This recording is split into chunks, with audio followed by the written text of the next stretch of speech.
Hello, my fellow comic book collectors. It's Alan, the Comic Collector Geek, and this is part 5 of this latest unboxing. And these are the slabs that were included in that big order from hell. It was like, and again, I want to stress that it wasn't the vendor that was the problem. It was the postal system, the customs, all that. I almost lost these books because they had gone into the black hole, which is U.S. Customs, for about a month. And I finally received them. So it just took forever to get them.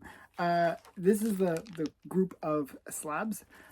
Two of them, a few of them are some other ones that I threw in just because I removed the biggest slab, and that's going to be in the finale. So you got to stay tuned to find out what that was. But it is a cool book. But these are pretty cool books too. There's a couple actually that would be kind of minor grails. Like, definitely big books. So yeah, first one is this one. Wendy the Good Witch, #1. And I don't know why, I always like these moon covers where you got like, there's another one, what's it called? Scarlett O'Hara, where she's sitting on the moon. This is kind of reminds me of that a little bit, but with, Casper and Wendy the Good Witch. I just really like these ones. This is from 1960, and it also has nightmare and spooky backup stories. So Harvey Publications, 1960. It's a really cool book. Harvey's actually kind of an interesting company because if you think about them, they did, this kind of stuff in the Golden Age where they did kids' books, but they also did horror. And many of the companies that kind of got killed by the end of the Golden Age and the advent of the Comic Code Authority were ones that were exclusively either horror or crime or just various things that were not approved by the code. But Herbie could just say, hey, okay, we'll stop doing the horror stuff and we'll just focus on on the kid stuff and we'll be fine. And that's what they did. So what's interesting about this one is you think, oh, where's the code? There's no comic code on it. But actually their code, they had it really, really subtle. I don't know why they did it that way. It's really subtle. If you can see in the corner there, the Comic Code Authority stamp. But just a really great cover. I'll show you the back as well. You can win some, signet ring. So yeah, so just a cool one. Great book. Very important one if you're a Wendy the Witch collector. This is another big one. This is one of the classic skull covers of the Golden Age. This is Dark Mysteries #2. And it says, even CGC denotes it as a skull cover. And it was done by, who did the cover? Harry Harrison. It's just a really great skull cover. Get this skull with fire coming out of its mouth. Like it looks like they're doing like not that it's coming out of its mouth, but there's a bonfire or something in front of it. And I don't know if this guy's like sneaking around or what's this guy doing, but he's just kind of like is seeing this craziness. It looks like some tribe is like worshiping in front of this giant skull or something. It says The Monster's Ghost, Vampire Fangs of Doom. So just a cool book. Lingerie on the back. So that's kind of nice. Okay, so that was the next one. And that's actually a fairly pricey book, even low grade. That's a pretty big one. Got another Casper. This is an interesting one. Actually, I'm going to remove he has a price sticker on it. I'm going to just see if I can remove that because it's covering. Can't remove it. But this one is really low grade. It's actually it's another Casper one. This is Harvey Comics Hits #61, and this is kind of like Casper #1. It's the first time that they're doing Casper as a title, and yeah, this later becomes Casper, his own book. So it's kind of a key issue for Casper, the Friendly Ghost.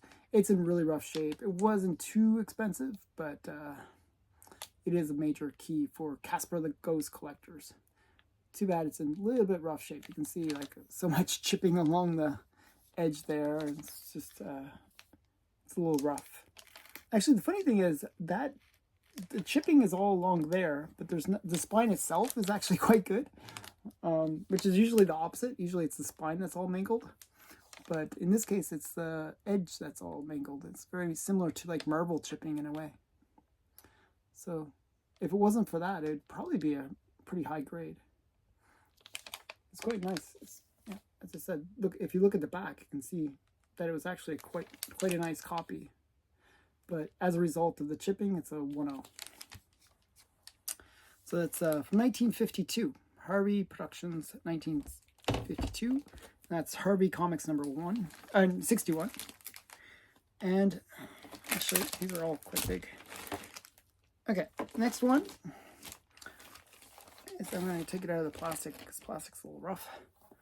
This is a really cool, I actually saw this on Heritage, and it just happened that BRIXTON, who was the guy that I bought these all from, he had a copy. It actually went for a pretty high sale on Heritage Auctions.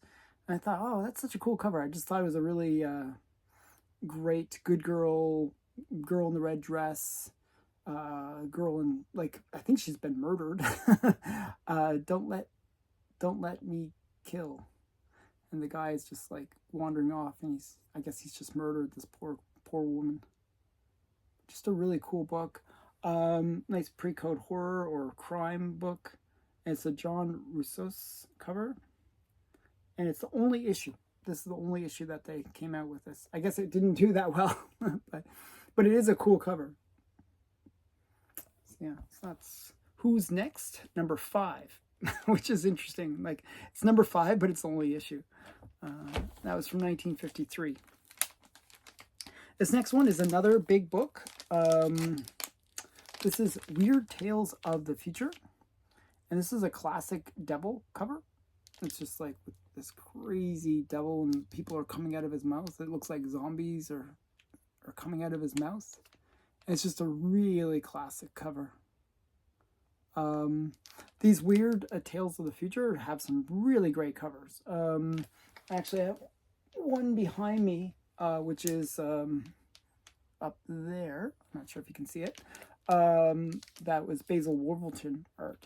So inside, it's Basil Wolverton art inside.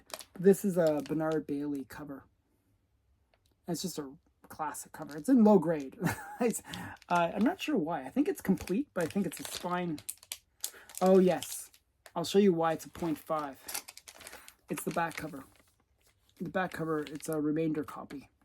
Somebody's removed this section of the back.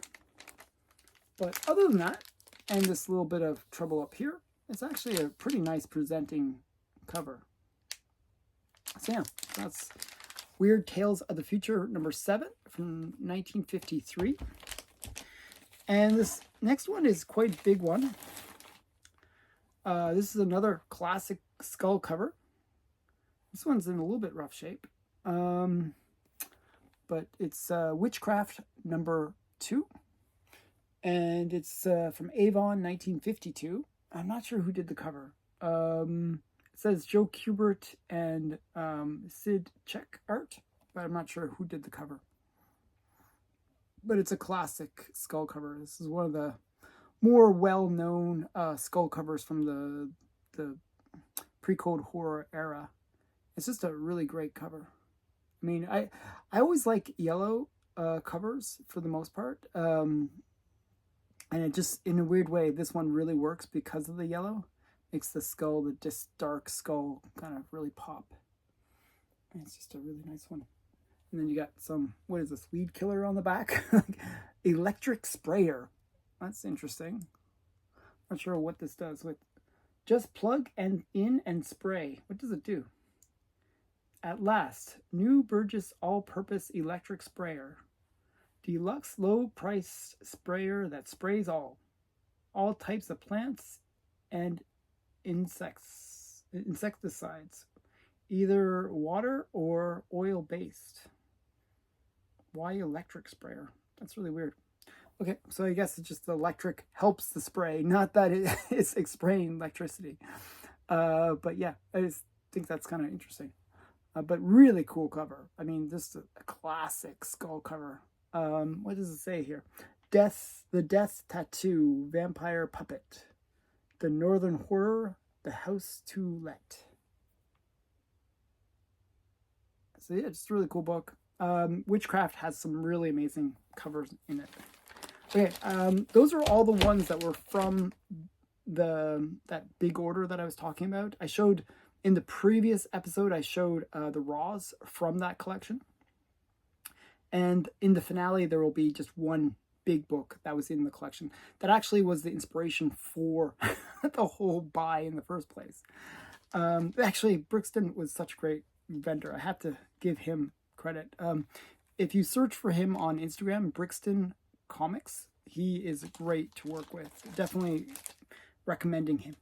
So I'm going to just show two more comics, and both are great. And I got them first one I got for a great deal. I think it was like $100. But it's a classic robot cover. And it's fantastic, number 11. And it even says robot cover. This is from Feral, 1955. It's just a really great robot cover. It's just robots picking up is that a tank or what is that? Yeah, it looks like a tank. And yeah, robots, whenever they are giant robots, you have to have them destroying villages or towns or cities. You know, it's a thing that they do. And you always have to have them, like, people running away screaming. That's what's going on here. And there's always this one person, I don't know, like so many covers have this one person with their hands on their face and so I just think that's funny. So what does it say? Amazing adventures, fantastic. Action galore, thrills, suspense, intrigue. Don't miss. Gravestone for gratis. It's just a cool book. I'll show you the back as well. And I'm not sure who did the cover, but it is a cool cover. Okay, the last one is one that actually was on, I had like sort of a special list that I created on my want list. My want list is actually divided into multiple sections. First section of my want list, this is kind of a weird story, but first section of my want list is just random books. Random, like either like keys within that I'm looking for first appearances or something like that, or ones that I need to complete a run, or first artist appearance, stuff like that. It's just like a long list. And then the second part of my want list is all the SOTY books, and that's been pretty much narrowed down. And then I had another section which was pop, all the pop books. And then I had another section which was just ones that I thought were cool covers. And just, these are really cool covers. I thought, hey, I'd love to get these cool covers. And this is one of those ones that I thought, hey, I really like this cover. I always wanted to get this book. And it's Baffling number 8. And it's just a really great Good Girl / pre-code horror cover. And you got the girl in this little, almost reminds me of Supergirl, like her style in a way, with the red short shorts. I just think it's a really great cover. And it was to say, we have long sought a queen. You shall reign as queen of the lizard men. So if you're into conspiracy theories, this might be what's going on. I don't know. Lizard men, I don't know. People are always going on about lizard people. Baffling number 8 from Ace Periodicals, 1952. Just a cool book. I like the lizard people. I like the girl. It's just a fun one. And we got the classic ad on the back. Hey, skinny. And are they kicking sand in his face? They should be. Yeah, the big guy punches the little guy in the face, but then he works out and he becomes super strong and he beats up the bad guy. So yeah, that's what you got to do, kids. Comics will make you strong. Okay, so So yeah, so that's the last in this part. I hope you enjoyed it. Stay tuned. Still got a lot more parts to go. This was just part 5. But we got another 11 more parts to go. This is a very long series, but I'm trying to make sure that every part of this series has some really great stuff. So stay tuned for the other parts. Definitely make sure you've subscribed to the channel. And if you could, just give me a like on the way out. Thanks again. Bye for now.